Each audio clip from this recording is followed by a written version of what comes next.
Desde 2022 caminha com mais de 140.000 migrantes a chegar ao estado de New York, agora sintiendo saque de presupuesto gubernamental. Também ela cria confusão político, já que o Partido Republicano está aproveitando o momento para criticar o governo democrata de mal governação. Ángela González de Voz de América tiene informe.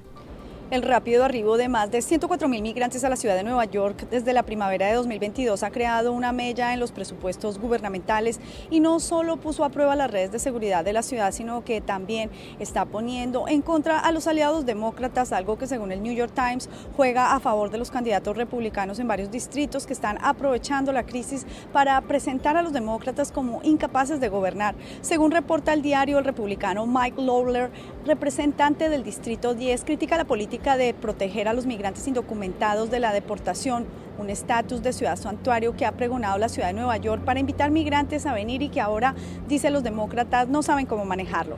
Tan solo en la última semana y según cifras oficiales, 2.900 arribaron a la Gran Manzana.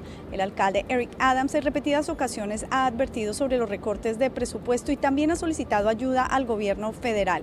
La gobernadora Kathy Hochul también lo hizo a través de una carta al presidente Biden, cuya administración respondió con recomendaciones para administrar mejor la llegada de migrantes y la asesoría que se les brinda. Actualmente ultiman detalles sobre los predios federales que serían usados como albergues de emergencia para migrantes. Entre tanto, voces del sector privado como los restaurantes, activistas y compañías se han unido para pedirle al gobierno federal ayuda ante la crisis desatada, pero sobre todo un clamor para que se agilicen los permisos de trabajo. Desde Nueva York, Ángela González de La Voz de América para Telearuba. China está considerando para poner límite no tempo com mucha e hobenan está passa virando o screen de celular. Addicion na internet está virando problema bastante grande no país e por motivo aqui, agora requerir que o telefone mestre incluir minor mode, que lo restringir o tempo de screen basado na idade. Ivan Watson de CNN tem mais sobre regla aqui e alguma reação. It's an all too familiar scene. A child begs his mom for one more minute on her phone. A daily battle over devices. China's answer, minor mode, a proposed law to order tech giants to limit children's screen time and shut off apps. For one tired parent, the proposed rules would be a relief. This would be wonderful if it were true. There would be less anger between us, mother and son. He just can't keep his phone out of his hands. Under the new mode, children under 18 will get a maximum of 2 hours on smartphones per day and will be locked out overnight. But Beijing's top-down approach has its critics. The broader worry I have is that China, under the current leadership, is imposing a very strict cultural moralism on their citizens, which is not going to be necessarily helpful for their personal growth or for the future of the Chinese economy. As part of China's broader digital crackdown, minors are already banned from gaming on weekdays. Social media apps have time limits, and some parents ship their children off to boot camps to kick internet addiction. Mengtai Zhang, who was sent to one of these camps at 16, says Beijing's latest rules won't work.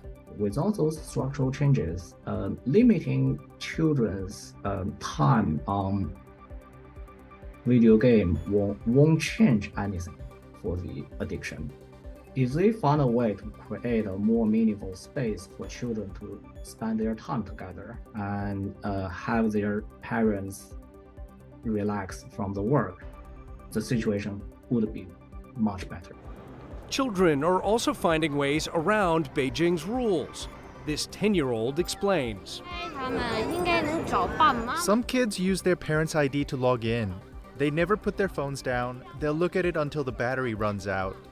The new guidelines order internet providers to highlight socialist and patriotic content and promote family values. This mom hopes the rules will also mean more outdoor play. It takes away from your time to play, exercise, and read. It takes away from your time to do more interesting things. But her son says parents need to lead by example. It's not easy to control myself, but adults can't either. Don't speak about us adults. Speak about yourself. A battle over screen time that's far from over. Ivan Watson, CNN, Hong Kong. E a promedia de escola tá dia grande para tour, pero para família de Wisconsin aqui tá especial. E motivo tá que 3 gerações de família começa a universidade junto. Time Hall tem história. It's kind of crazy. 3 generations, 1 college campus. I'm so proud. For Mia Carter and Samantha Malcheski, the first day of school at Carthage College was a family affair.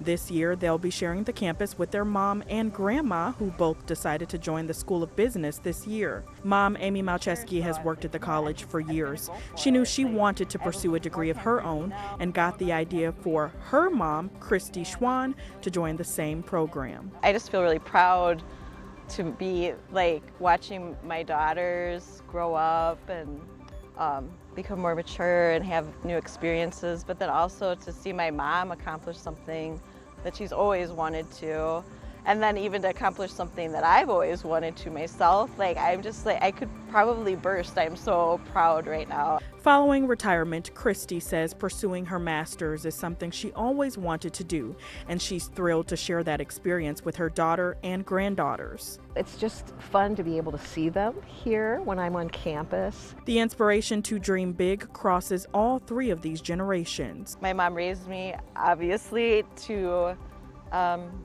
face my fears, right? I always say I think I'm afraid every day of my life, but I just do things anyway, and my mom taught me that. It's just so amazing to look up to that. That's literally what I want to be when I grow up.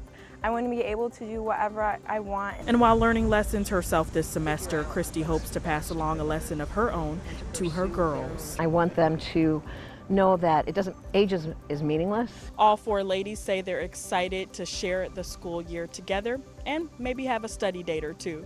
For now, reporting in Kenosha, I'm Taj Mahal, CBS 58 News. Aldric Werleman, Telenoticia.